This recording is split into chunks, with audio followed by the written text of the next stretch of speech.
ತನ್ನ ಗುಟ್ಟನ್ನು ಯಾರೊಂದಿಗೆ ಹಂಚಿಕೊಳ್ಳಬೇಡಿ, ಏಕೆಂದರೆ ಜೀವನದಲ್ಲಿ ಯಾವ ಮಿತ್ರ ಯಾವಾಗ ಶತ್ರು ಆಗುತ್ತಾನೆ ಎಂದು ಹೇಳಲು ಸಾಧ್ಯವೇ ಇಲ್ಲ. ವಾದವಿರುವ ಮಾತಿಗಿಂತ ಸ್ವಾದವಿರುವ ಮೌನವೇ ಉತ್ತಮ. ಯಾರಾಗನಿಂದಿಗೂ ನಿಮಗೆ ನೋಯಿಸಿದರೆ ದುಃಖ ಪಡಬೇಡಿ. ಯಾವ ಮರ ಸಿಹಿಯಾದ ಹಣ್ಣು ಕೊಡುತ್ತದೆಯೋ ಜನ ಅದ ಮರಕ್ಕೆ ಕಲ್ಲು ಎಸೆಯುತ್ತಾರೆ. ಒಬ್ಬ ಒಳ್ಳೆಯ ವ್ಯಕ್ತಿಯಿಂದ ತಪ್ಪು ನಡೆದು ಹೋಗಿದ್ದರೆ ಅವರನ್ನು ಕ್ಷಮಿಸಿ, ಏಕೆಂದರೆ ಒಂದು ವೇಳೆ ಮುತ್ತು ಕಸದಲ್ಲಿ ಬಿದ್ದರೂ ಅದು ಮೌಲ್ಯಯುತವಾಗಿರುತ್ತದೆ. ಒಂದು ನೋವಿಂದ ಸಾವಿರರ ಕಣ್ಣೀರು ಹಾಕಿದೆ ಎಂದು ನೊಂದುಕೊಳ್ಳಬೇಡ. ಆ ಒಂದು ನೋವಿಂದ ಲಕ್ಷಾವನುತಲೆ ಅನುಭವ ಪಡೆದಿ ಎಂದು ಖುಷಿಪಡು.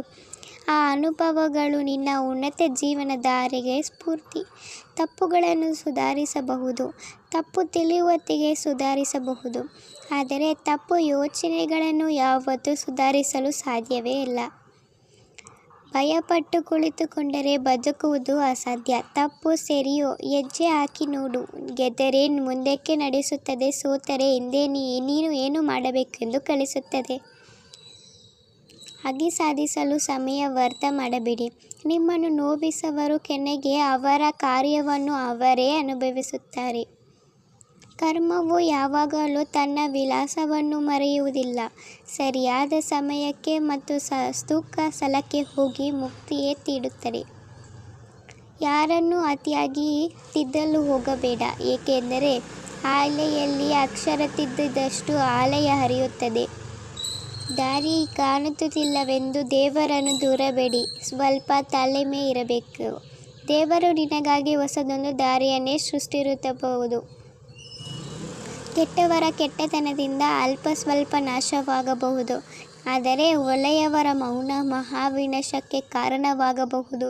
ನೆನಪಿರಲಿ, ಇರುವವನೊಂದಿಗೆ ಹೊಂದಿಕೊಂಡರೆ ಪ್ರತಿ ಕ್ಷಣವೂ ಸ್ವರ್ಗ, ಇಲ್ಲದಿರುವುದಕ್ಕೆ ಹಂಬಲಿಸಿದರೆ ಪ್ರತಿ ಹೆಜ್ಜೆಯೂ ನರಕ. ಮೋಸ ಮಾಡಿ ಗೆದ್ದವರು ಉದ್ಧಾರ ಆಗಿದ್ದು ಚರಿತ್ರೆಯಲ್ಲೇ ಇಲ್ಲ. ನ್ಯಾಯದಿಂದ ನಡೆದವರು ಸೋತಿದ್ದು ಇತಿಹಾಸದಲ್ಲಿಯೇ ಇಲ್ಲ.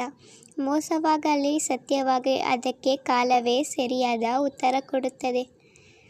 ಮನದಲ್ಲಿ ಆಸೆಗಳು ಕಡಿಮೆಯಾದಷ್ಟು ನೆಮ್ಮದಿ ತಾನಾಗೇ ನಮ್ಮನ್ನು ಹುಡುಕಿಕೊಂಡು ಬರುತ್ತದೆ.